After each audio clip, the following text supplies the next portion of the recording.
રામ બતાવીને રોટલીનો થપ્પો જોશના બેને કરી લીધો. ગરમીએ નાઈ રહી આખી એટલો થપ્પો કર્યો હતો. હવે ચા કરવાનો વારો ચા હું બનાવી દઉં. ત્યાં તું જરાક બાઈને હવા લઈ લે પંખાને. આખા છે ને ગરમી એટલી બધી થાય ને, રસોડું મારી ટાઈપનું છે, બારી બારણું આમાં બારણું ખુલ્લું રાખીએ તો ગેસ બંધ થઈ જાય, એટલે એકદમ ગરમી ગરમી ગરમી. આવડો પીંડો કરી લીધો છે, એટલે આવીને શાકની જ ચિંતા રહીએ. શાક ગરમ કરવાનું રહીએ અને બા માટે 2-3 રોટલી. બાકી અમારું તો બધું રેડી થઈ ગયું. અમારું ગલુડિયાનું, સવારનું ગલુડિયાનું, બપોરનું ગલુડિયાનું, નાઈજનું.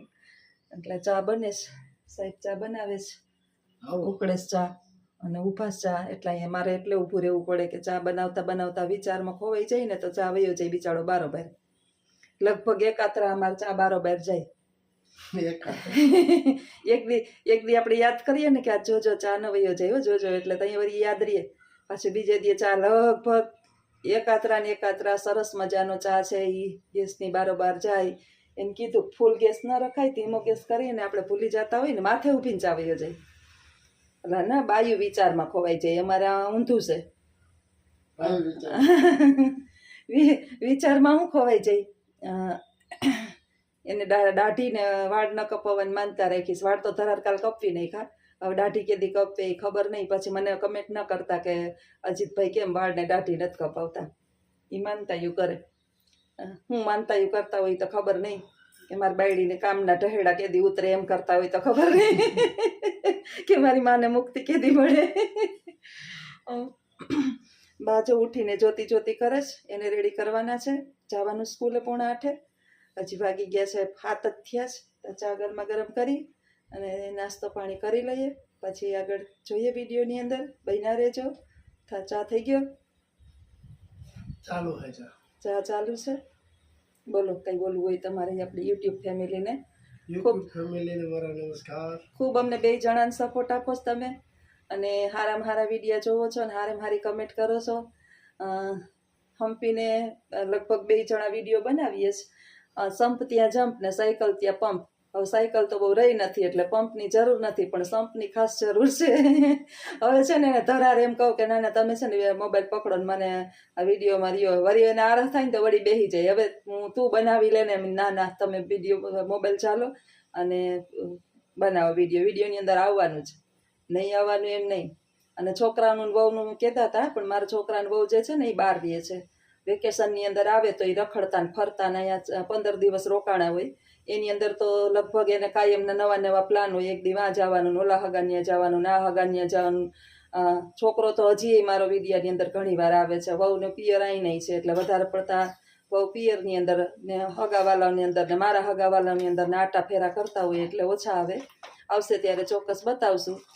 અને સોશિયલ મીડિયા એવું છે કે લગભગ છોકરાઓના મોઢા જે છે ને સોશિયલ મીડિયાની અંદર એને ઓછું ગમતું હોય. આ તો મારો શોખનો વિષય છે. અમારા 2 જણાને આને ઓછું ગમે. આ ઓછા આવે. આને તો હું ધરાર લઉં. ઘરના માણસને ધરાર લેવાય, બીજાને તો ધરાર છોકરાઓને ફોર્સ ન કરાય. તો હાલો આવજો બધા. હાય સીતારામ. સીતારામ બતાવીને આજે છે ગુડ ફ્રાઈડે. ઉઠવામાં થઈ ગયું મોડું, કાયમનું થયું. સૂતી રહી હતી અને બસ જો દૂધ ગરમ મૂક્યું છે. દૂધ થઈ જાય ત્યાં સુધી આપણે વાત કરી લઈએ. ગુડ ફ્રાઈડે એ ખ્રિસ્તીઓનો તહેવાર છે અને આ દિવસે ઈસુ ખ્રિસ્તને ક્રોસ પર જડી દેવામાં આવ્યા હતા. ખ્રિસ્તીઓ જે છે ને એ આપણે જાણીએ છીએ કે કોઈ પણ મનુષ્ય જે છે ગમે એટલા સારા કર્મ કરે ને, પરંતુ જ્યાં સુધી એ જીવિત છે ને ત્યાં સુધી એની કિંમત નહીં થાય. મનુષ્યની કિંમત ક્યારેય એના જીવતા નહીં થાય. પવન આવે છે એકદમ ને દૂધમાં હવા આવે છે.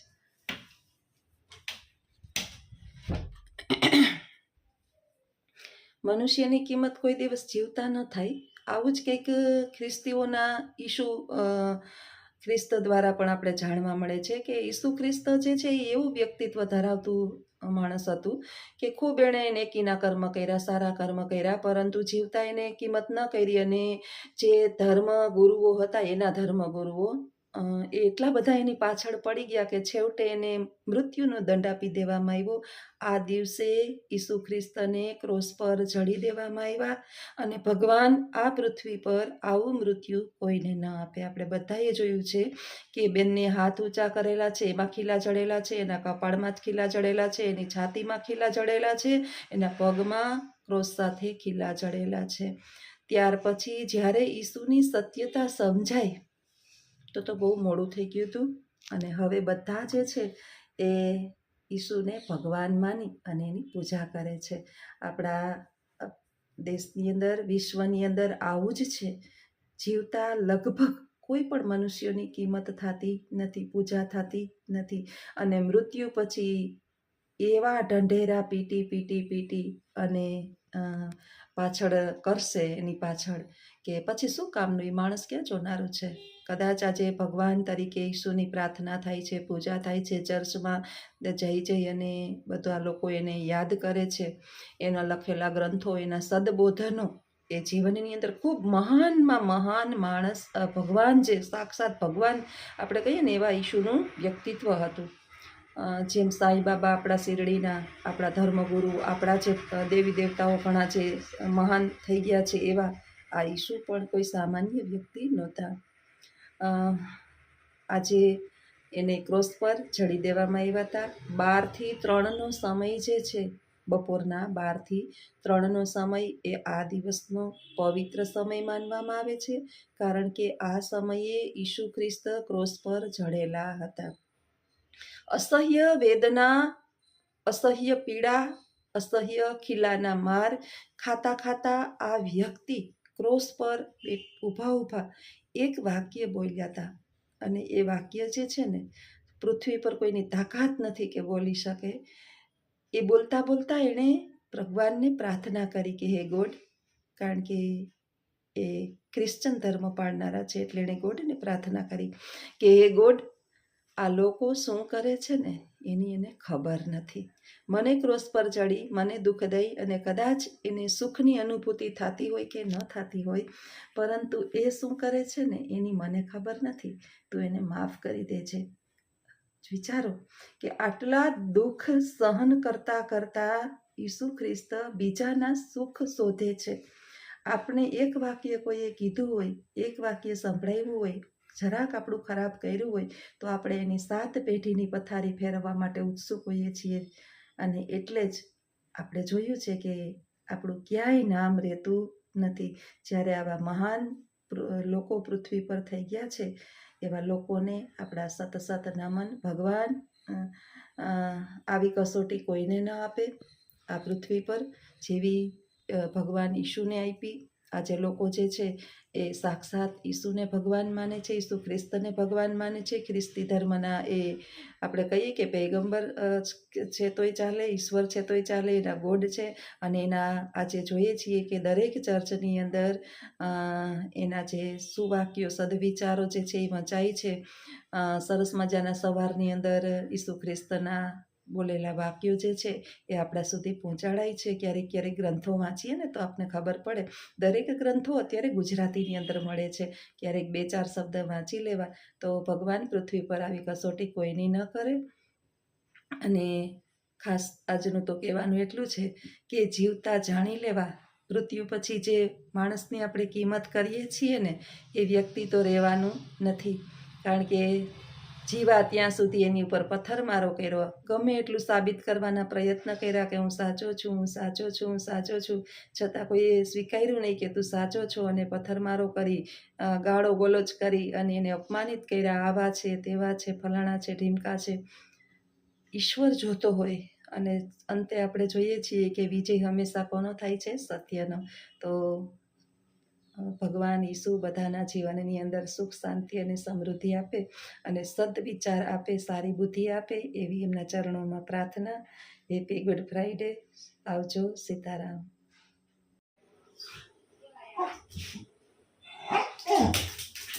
ભાગી હવે ચાપલી ને માલિક આવે ને એટલે એની રમત કરવી જોઈએ ને. બામાં ફળિયામાં વયા ગયા. બાએ તો ખમદાયણું કરીશ. અટાણે હાઈ 8:30 જો બધું ચાદર બાદર ને બધું ધોયું ને કાઢ્યું ને બેઠી અટાણે શ્વાસ લઈ નિરાતે. હાલ ચાપલી એ ચાપો હાલ. બાર રસોડામાં ખણખોત કરવા ગયા ડબલા ને ડબલ્યુ ને પકડવા. આલે તો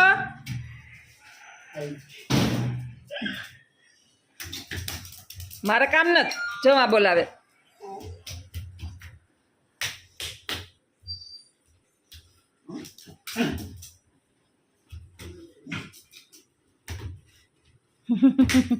એને કોઈક રમવા વાળું જોઈએ.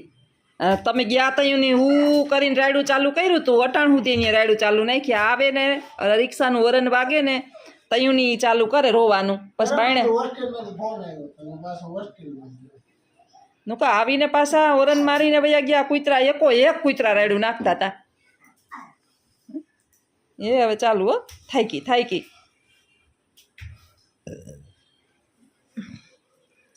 મામાનું ચાલુ છે જાય લાંબા પગ કરીને બેઠા રહોડામાં. અહીંયા અમારા ચાપલી બેનનું ચાલુ છે એને માલિકનું ચાલુ છે. ભાઈ તો આવી ગયા તમે એમ ને? આવીને પાછા કેમણા વયા ગયા હતા? હોસ્ટેલે ગયો તો. હોસ્ટેલે શું કરવા ગયા હતા? છોકરીને દવાખાને જાવું હતું. અમારા સેવાભાવી સંસ્થા છે. હોસ્ટેલે છોકરીઓ હોસ્ટેલમાં રહેતી હોય ને બીમાર પડે તો આને ફોન કરે. હું જ્યાં નોકરી કરું ને ત્યાં હોસ્ટેલ છે. પછી છોકરીઓને અમારો ભરોસો એક આનો જ કરે. અટાણે છોકરીઓને લઈ જવામાં ઉપાધિ કે સારું માણસ ભેગું જોઈએ એટલે હોસ્ટેલની દીકરીઓને જો લઈ જાય દવાખાને લઈ જાય પાછા લઈ આવે ડેક્ટરોને એટલો ભરોસો. સમયમાં થાય એટલું કરી દઈએ. હા દવાખાનાના રાતના 2 વાગ્યાના ભાડા હોય તો ઉઠીને મોઢું ધોયા વિના ભાગે દવાખાનાનું નામ પડે ને તા. રિક્ષા અમારા એમ્બ્યુલન્સ છે 108 છે અમારી. મનુષ્ય અવતાર આપ્યો તો કોકનું સારું કરતા જાય પછી તો અમે સાદું જીવન જીવીએ. મને ઘણા કે તમારા ઘરવાળા કેમ આમ લગર વગર એવું કઈ સાદું માણસ છે ભાઈ એના વિશે કમેન્ટ ન કરતા મને. ઈ એના જીવનમાં સાદું જીવન જ જીવવા વાળો માણસ છે. એને કઈ દુનિયાદારીની પડી જ નથી. સેવા કરવી ને બસ આનંદથી જીવવું. દાઢી કરું તો એને 8 દિવસ 3 વાર કરી લઉં. ન કરું તો 6 મહિના લગી પછી મને મારે સાંભળવું પડે કે બાઈ ફટાકા જેવી થઈને ફરે ને ભાઈ હાદો એમને લગર વગર રીએ.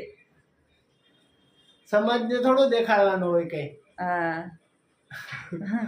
આપણે કેવા છે મનથી. હા બહારથી તો આખું દુનિયા છે ને સરસ મજાના ચોખ્ખા રહીએ પણ અંદરથી કેટલા પવિત્ર છે ને એ જોવાનું. એટલે મારા ઘરનું માણસ છે એ અંદરથી ચોખ્ખું છે. ઘરની અંદર 22 જોડી કપડાની છે. હા પણ 22 જોડી છે પહેરવાના નથી. મન પડે પહેરવાના એમ. હા પણ જેવા હોય એવા એમ. હા એમાં 8 જોડી તો નવી ટીકડી ટી છે. હજી તમારે માને આ બાજુ લઈ આવો તો સારું. હવે આ બાજુ અમારે ટીનિયા મીનિયા બધાય પાઉં નહીં ખાઈને વૈયા ગયા છે. એક આઠ અમારી પડી જો આમ ભાગ્યા છે. એક બાજુ દોડતા જાય છે. બધું લેતા હોય ને બાતીને થાકીને વહી ગઈ. જો બાઈ ખંઠેર કર્યા. આ ડબલું લીધું ખેંચી અને ખેંચે જ રાખે. 4 પગે હમણાં કર્યું છે ને બધું ભરી મૂક્યું છે. તે અત્યારે જો બધું પાછું સાફ કર્યું. અમારે આ સફાઈ અભિયાનમાં જ મારી જિંદગી મને લાગે જવાની છે. તું બપોર લગી આ કરે ને બપોર પછી મારે કરવાનું સફાઈ અભિયાન.